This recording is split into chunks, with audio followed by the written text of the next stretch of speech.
हर रोज एक नई कहानी देखने के लिए चैनल को सब्सक्राइब करें और बेल आइकन दबाना ना भूलें। नैना को अचानक ही नींद में चलने की बीमारी लग गई और वो अपनी माँ के साथ ही रोज सोया करती थी। नैना की ये बीमारी टेंशन और नींद पूरी ना लेने की वजह से हुई थी।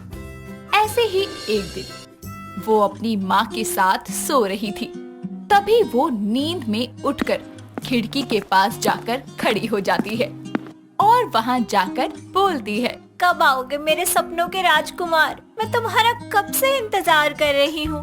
लगता है तुम घोड़े पर नहीं कछुए पर बैठ के आ रहे हो, तभी तुम्हें इतना टाइम लग रहा है आने में। अरे किससे बात कर रही है ये खिड़की के पास खड़ी होकर? कौन सा राजकुमार है, जरा मुझे भी मिलवा। अपनी माँ के चिल्ला के बोलने पर नैना की नींद खुल जाती है और वो अपनी माँ को बोलती है, क्या हुआ मम्मी, गुस्से में क्यों देख रही हो? दिखा किससे बात कर रही थी फोन पर? कहाँ छुपा दिया तूने फोन? कौन सा फोन मम्मी? झूठ मत बोल, दिखा जरा। मैंने अभी सुना है तुझे बात करते हुए। मुझे कुछ समझ नहीं आ रहा, क्या बोल रही हो आप? और मैं यहाँ खिड़की पर क्या कर रही हूँ? मुझे खुद कुछ नहीं पता, हटो सोने दो। नैना जाकर अपनी जगह पर सो जाती है।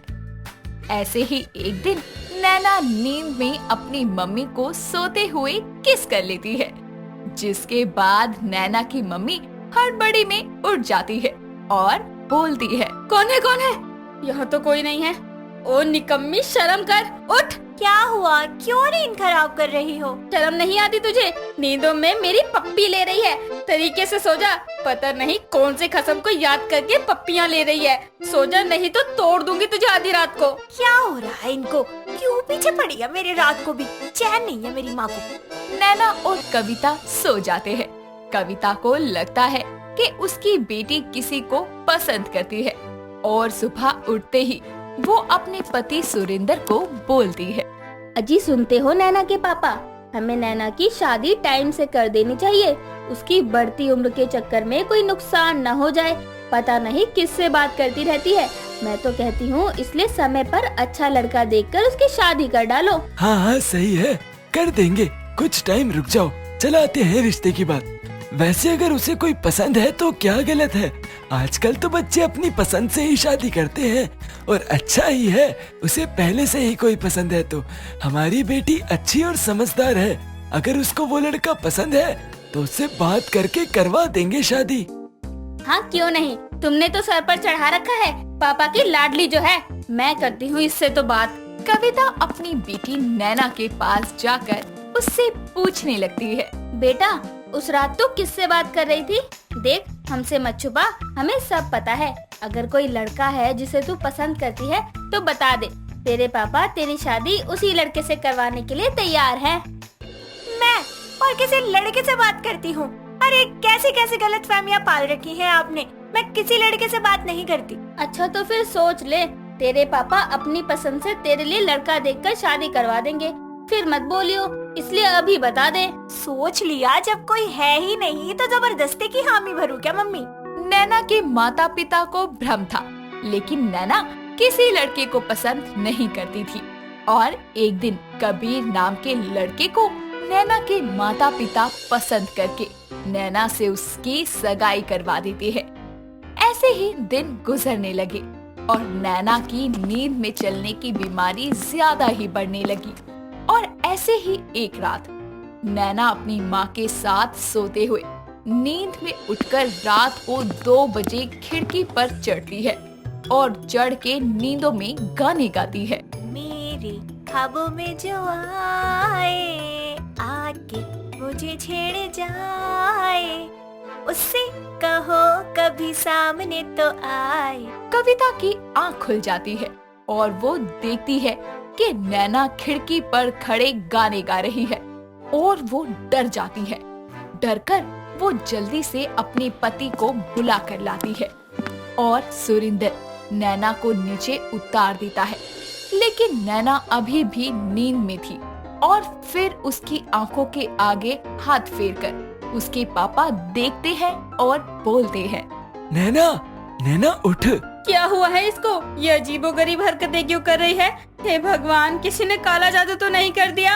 रैप्टा मारूंगा एक अगर दोबारा बोला तो। जब कुछ पता नहीं है तो क्यों बोलती है नींद में है वो? ऐसे ही दिन गुजरने लगते हैं और कुछ दिनों बाद कबीर और नैना की शादी हो जाती है। शादी के बाद नैना अपनी ससुराल में घर का काम करती और सारी जिम्मेदारियों को अच्छे से संभालती और घर में खुशी खुशी रहती। और एक दिन नैना को कबीर कार चलाना सिखाता है। वक्त गुजरता है।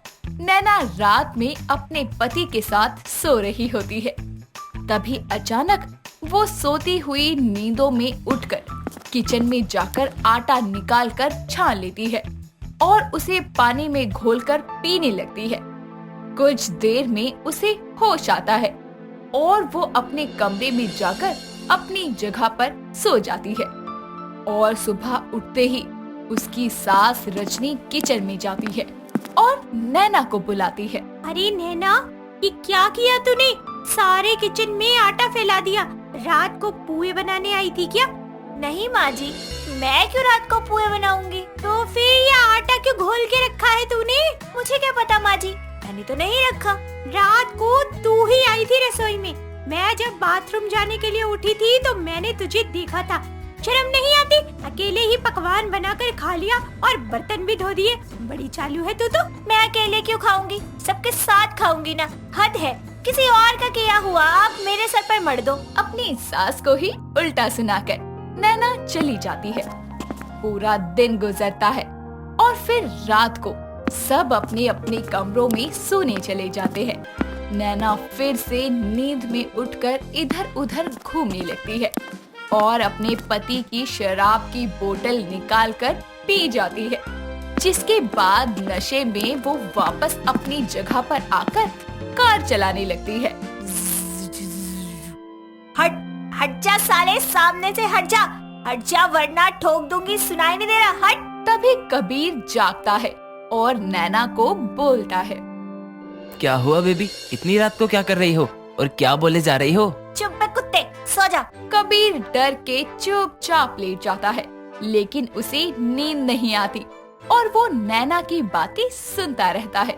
और नैना बोलती है, अबे साले, मुझे तो लगा था तू राजकुमार की तरह घोड़ी पर बैठ कर आएगा, मगर तू साला नल्ला, तू तो गधे पे सवार होकर आया है। इतना बोलते ही नैना वापस से लेट जाती है और कुछ देर बाद फिर नींद में उसे लगता है कि वो अपने पति के पास भागकर जा रही है, जिसके कारण वो सोते सोते पैर चलाने लगती है और जोर जोर से अपने पति को लाते मारती है, जिस वजह से वो बेचारा डर के थोड़ा दूर होकर सो जाता है। लेकिन नैना दोबारा लात चलाते हुए उसे लात मारती है और इस बार कबीर बेड से नीचे गिरकर बोलता है, अरे मेरी कमर तोड़ दी इसने तो आज। पता नहीं कौन सा जन्म का बदला ले रही है ये। क्या हो गया? आप नीचे जमीन पर क्यों सो रहे हैं और इतना चिल्ला क्यों रहे हैं? तुमने ही तो लात मार के नीचे गिराया है मुझे। भांग पी ली है क्या? मैं क्यों आपको लात मारूंगी? और इतनी देर से पता नहीं क्या बड़बड़ाई जा रही थी, नींद भी नहीं आई। अच्छा, क्या बोल रही थी मैं? मुझे याद नहीं, मैं भूल गया। अभी फिलहाल मेरी कमर में दर्द है।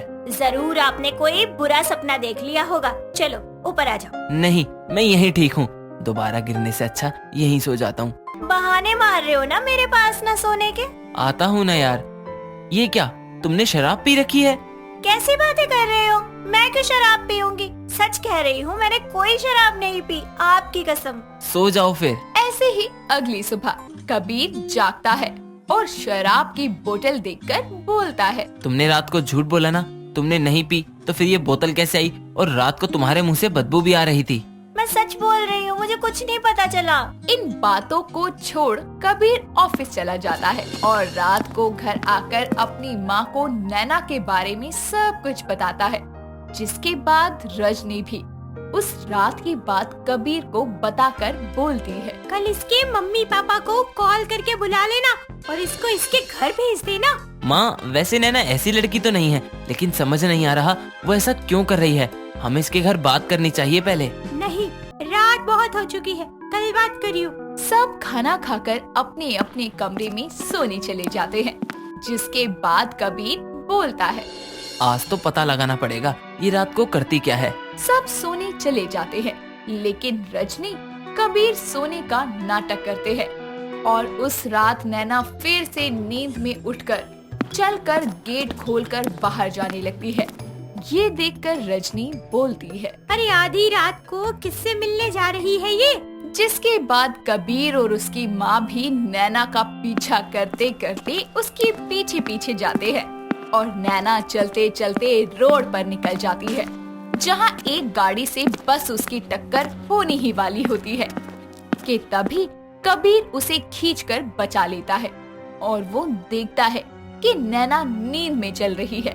तब उसे समझ आता है कि नैना को नींद में चलने की बीमारी है, लेकिन तभी नैना की नींद खुलती है और वो बोलती है, मैं यहाँ कैसे आई?